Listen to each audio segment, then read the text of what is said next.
ప్రేమ, యేసుని ప్రేమ.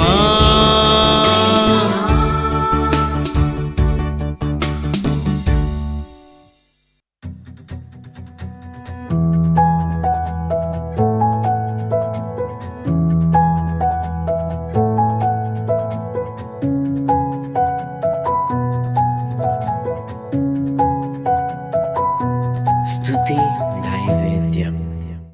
Praise the Lord. ప్రేమైన వారలారా, ఈరోజు 135 కీర్తన 7, 8, 9 వచనాలు ధ్యానం చేద్దాం. దిగంతముల నుండి ఆవిరి లేవచేయువాడు ఆయనే, వాన కురినట్లు మెరుపు పుట్టించువాడు ఆయనే. తన నిధులలో నుండి గాలిని ఆయన బయలు వెళ్ళ చేయును. ఐగుప్తులో మనుషుల తొలిచూలులను, పశువుల తొలిచూలులను ఆయన హతము చేసెను. ఐగుప్తు నీ మధ్యను, ఫరో ఎదుటను, అతని ఉద్యోగస్తుల ఎదుటను ఆయనే సూచక క్రియలను, మహత్కార్యములను జరిగించెను. ప్రార్థన చేసుకుందాం. గొప్ప తండ్రి, మహోన్నతుడా, సర్వోన్నతుడా, నువ్వు చేసిన గొప్ప కార్యములన్నిటిని బట్టి నేను స్తుతిస్తున్నాం. ఈ దినము నీ వాక్కు కోసం మేము ఎదురు చూస్తున్నాం ప్రభా.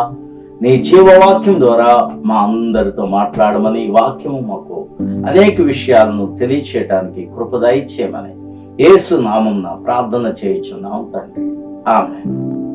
ప్రియమైన వారలారా, దేవుని యొక్క గొప్పతనాన్ని గురించి ఈ కీర్తనలో ఇక్కడ రాయబడుతుంది. భూదిగంతముల నుండి ఆవిరి లేవ చేయువాడు ఆయనే, వాన కురినట్లు మెరుపు పుట్టించువాడు ఆయనే. తన నిధులలో నుండి గాలిని ఆయన బయలు వెళ్ళ చేయను. చూడండి, మనకి కాలాలు ఉన్నాయి. ఈ కాలాల్లో కొద్ది ఎండాకాలాన్ని మనం చాలా అలసిపోతూ ఉంటుంటాం. ఇంత ఎండ ఏంటి, భరించలేకపోతున్నాం అని ఒక్కోసారి మనం అనుకుంటాం. మనిషి చెప్పాలంటే దేనిని ఓర్చుకోలేడు. ఎండాకాలం ఎండను ఓర్చుకోలేడు, వర్షాకాలం వర్షాన్ని ఓర్చుకోలేడు, అలాగే చలికాలంలో చలిని కూడా తట్టుకోలేము. చాలా చెప్పాలంటే మనుషులు ఏదో అనుకుంటారు కానీ చాలా బలహీనులు. చిన్ని చీమలకు ఉండే ఆ శక్తి కూడా మనకి కొన్ని విషయాల్లో మనకు ఉండదు. చిన్ని చీమలు వణికిపోతూ ఇప్పుడు మనకు కనబడవు, చలికాలంలో కూడా వర్షాకాలంలో కూడా.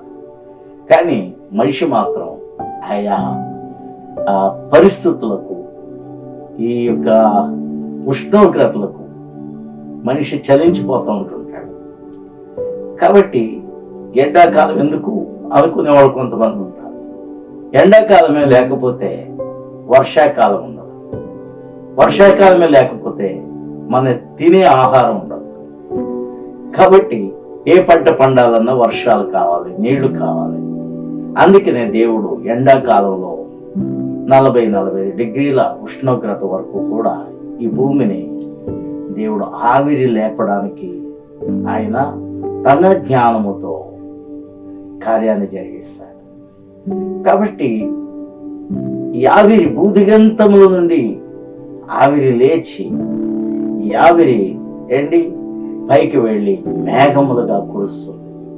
అప్పుడు వర్షాలను బట్టే పంటలు పండుతాయి. మొక్కలుగా, చెట్లు కానీ, లేకపోతే ధాన్యము కానీ, ఏదైనా మనకు కావాలంటే వర్షము చాలా అవసరం.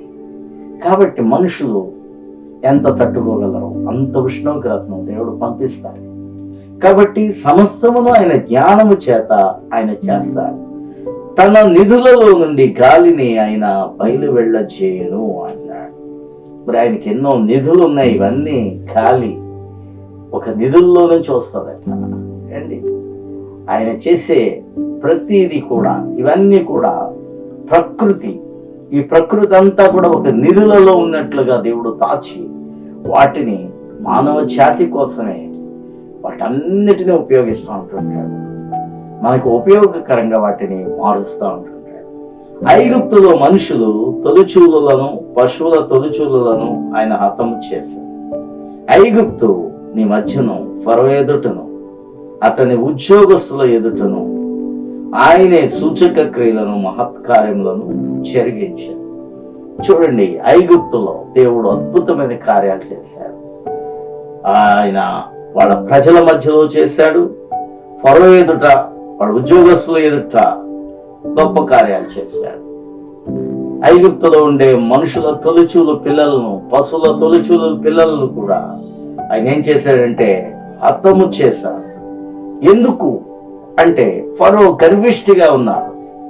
ఫరో ఎన్ని సూచక్రియలు దేవుడు చేస్తున్నా మోషేను, అహరోనును అతడు మీరు వెళ్ళిపోండి, మీ ప్రజలందరూ వెళ్ళిపోవచ్చు అని చెబుతూ మళ్ళా ఆ మాటను వెనకకు తీసుకుని అబద్ధం ఆడుచు వారిని మళ్ళా ఏడిపిస్తూ ఉండేవాడు, వెళ్ళనివ్వకుండా చేసేవాడు. అప్పుడు చివరికి తొలిచూలు పిల్లలందరూ ఐగుప్తులో ప్రతి కుటుంబంలో తొలిచూలు బిడ్డను హతం చేశాడు. ప్రతి పశువులకు ఉండే తొలిచూలు పిల్లలను హతం చేశాడు. ఎందుకు అంటే తన బిడ్డల కోసం. హల్లెలూయా. అందుకని దేవుని ప్రజల మీద, దేవుని యొక్క క్రైస్తవుల మీద ఎవరైనా వ్యతిరేకంగా పోరాడుతూ ఉంటుంటే, హింసిస్తూ ఉంటుంటే దేవుడు చూస్తూ ఊరుకోడు. కొద్దిగా మనం ఓర్చుకోవాలంటే. ఆనాడు ఇశ్రాయేలు ఏమి యుద్ధం చేయలేదు ఫరో సైన్యంతో, ఐగుప్తు దేశంతో. కానీ దేవుడే కలిగించుకొని దేవుడు చేయవలసిన పని చేసి తన ప్రజలను శ్రమల నుండి, బానిసత్వం నుండి, హింస నుండి, ఐగుప్తు నుండి తాను ఇస్తానన్న, అబ్రహాముకి ఇస్తానన్న వాగ్దాన దేశంలోనికి దేవుడు నడిపించాడు. హల్లెలూయా. ప్రియమైన వారలారా, అందుకనే మన పక్షమున దేవుడు వ్యాజ్యమాడే దేవుడుగా ఉన్నాడు. నిన్ను పోషించడానికి భూదిగంతము నుండి ఆవిరిని లేపేవాడుగా ఉన్నాడు. తన నిధులలో నుండి గాలిని రప్పించేవానిగా ఉన్నాడు. నీ కోసం ఆయన ఏమైనా చేయగలిగిన దేవుడుగా ఆయన ఉన్నాడు. ఆయన ప్రజలను ఆయనే రక్షించును. ఇశ్రాయేలును కాచేవాడు, కునుకడు, నిద్రపోడు అంటాడు. దేవునికి స్తోత్రం చెల్లిద్దాం.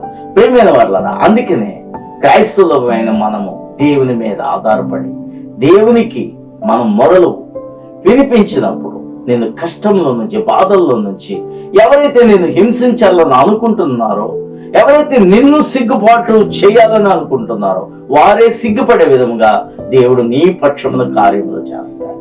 కాబట్టి ఈ వాక్యాన్ని మనం ధ్యానిస్తున్నప్పుడు, ఈ వాక్యంలో ఉండే ఆనాటి ఇశ్రాయేలు గురించి చెప్పిన, తన భక్తుల కోసం చెప్పిన, అదంతా నీ కోసమే చెప్తున్నట్లుగా నువ్వు ఎప్పుడైతే విశ్వసిస్తావో, వాక్యమును నమ్ముతావో, అప్పుడు నీ జీవితంలో కూడా అటువంటి అద్భుతమైన కార్యములు దేవుడు తప్పకుండా జరిగిస్తాడు.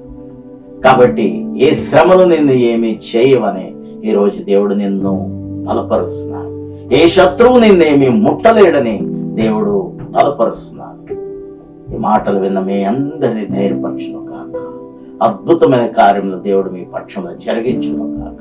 ప్రార్థన చేసుకుందాం. మహాపరిశుద్ధుడ మా తండ్రి, నీ కృపలో మమ్మల్ని జ్ఞాపకం చేసుకుని వాక్యం విన్న ప్రతి బిడ్డను ధైర్యపరిచినందుకు వందనాలు చెల్లిస్తున్నాం నాయన. నీ కృప మా అందరి మీద ఉంచండి. ఆనాడు ఇశ్రాయేలు కాచినట్లుగా ఈనాడు క్రైస్తవ బిడ్డలందరినీ, ప్రపంచంలో ఉన్న వారిని, మా దేశంలో ఉన్న క్రైస్తవులందరికీ నీ భద్రత అనుగ్రహించుమని, ఈనాడు మా మీద ఫరోలుగా ఉన్న వారిని, ఏదో మమ్మల్ని హింసించాలని చూస్తున్న వారిని ప్రభా మీ అధీనంలోనికి, స్వాధీనంలోనికి మార్చుకోమని యేసు నామమున ప్రార్థన చేయుచున్నాము తండ్రి. ఆమేన్. ఈ రోజు పుట్టినరోజు జరుపుకుంటున్న సియోను కుమారిని దేవుడు దీవించి మంచి ఆరోగ్యమును, శక్తిని, బలమును దేవుడిచ్చును గాక. Happy birthday to you Zion Kumari. God bless you.